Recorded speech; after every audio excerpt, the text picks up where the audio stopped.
Good day, and welcome back to the channel, Understanding Systemic Police Corruption. My name is Samuel Clark. Today's discussion will be about police training.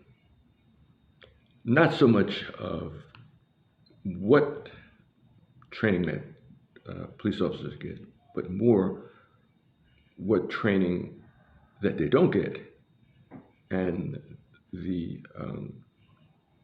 the results of this, I'm going to say, insufficient training. So the first portion of this discussion will be based on a May 21st article from BBC, which has the title of How U.S. Police Training Compares with the Rest of the World. And this was written by Jake Horton. And according to that article, the majority of developed police forces in the world, they carry firearms. But no developed nation uses them against their citizens as often as officers in the United States, and disproportionately against African Americans. And compared with the percentage of the population, it's incredible, really. On average, U.S. officers spend around 21 weeks in training before they are qualified to go out on patrol. And that's far less than most developed countries in the world. And it's my understanding that some countries, you have to be 3 years in the academy in training before you're allowed to go out on patrol.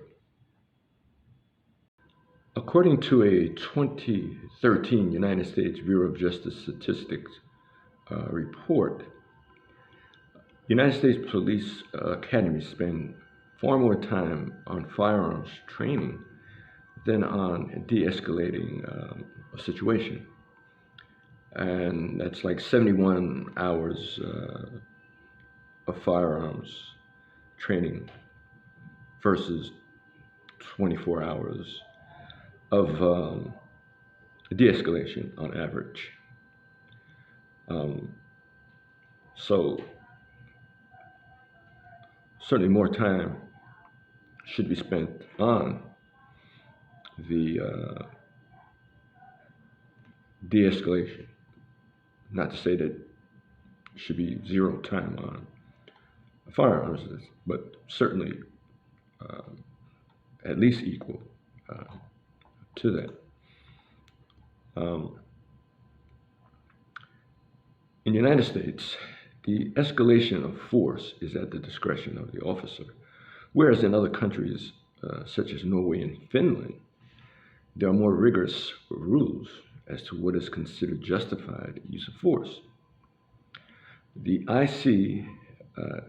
JTR Executive Director, Randy Shrewsbury, says, more emphasis is needed to be put on health training, both for when officers are responding to suspects and for officers themselves.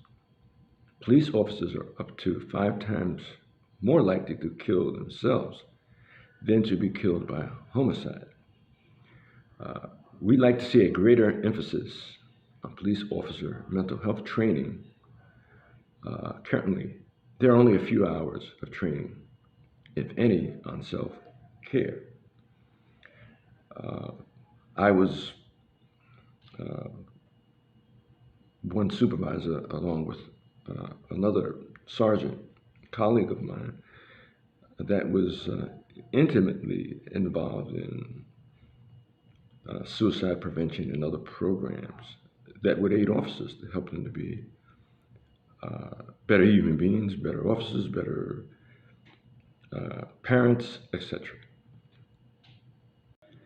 Now, along with mental health training, police officers need to be trained about humanity. And all human beings deserve dignity and respect.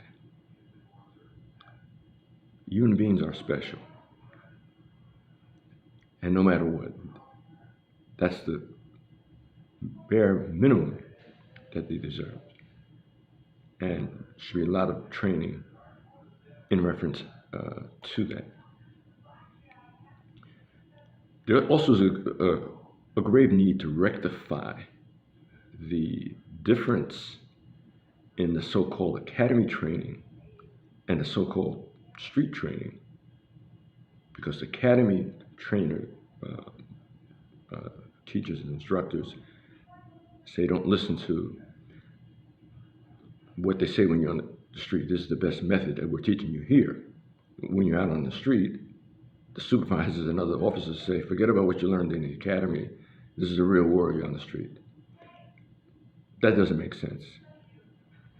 If the academy training is wrong, it should be corrected. If the street training is wrong, that needs to be corrected. They should be the same, unless the academy training is just a farce to enforce state laws. So that certainly needs to be done. The other question, where it's a really easy answer, is the question is, how do you train a police officer to tell the truth? And the answer is with sanctions. Sanctions, because that is the same method that high-ranking police officials use to coerce officers not to tell the truth. Telling the truth is fantastic for police officers, and it's fantastic for the citizens that they serve. Right now, for a police officer to tell the truth, it's detrimental to their career, very detrimental, and their physical safety. Not telling the truth keeps you as a member of the club. That's got to be corrected. That's all for now. So subscribe, share, and ring the bell. You don't want to miss anything here. Thanks again.